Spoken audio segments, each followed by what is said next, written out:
Packet खाद्य पदार्थ पई एणिकी नियम आसिला कड़ाकड़ी। नुआ नियम रे खाद्य रे केते मात्रा रे लुण चीनी एवं फैट अछि देखाइबाकू पड़िबो। एही सूचना एबे बड़ एवं बोल्ड अक्षर रे लेखिबाकू पड़िबो। खाद्य निरापत्ता एवं मानक प्राधिकरण ऑफ इंडिया पैकेट खाद्यर लेबलिंग नियम रे परिवर्तन को अनुमोदन करछंती।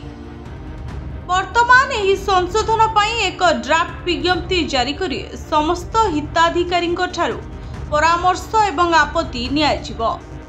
एफएसएसएआई अध्यक्ष अपूर्व चंद्रांक अध्यक्षतार एही निष्पत्ति निया जायछि।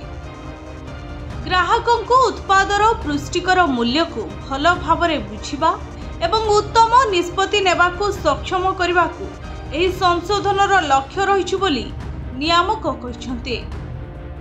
खाद्य निरापत्ता एवं मानक नियमावली 2020 रे पुष्टिकर सूचना लेबलिंग संबंध में संशोधन को एफएसएसएआई अध्यक्षक अध्यक्षतार अनुष्ठित खाद्य प्राधिकरण 44तम बैठक रे मंजूरी मिली।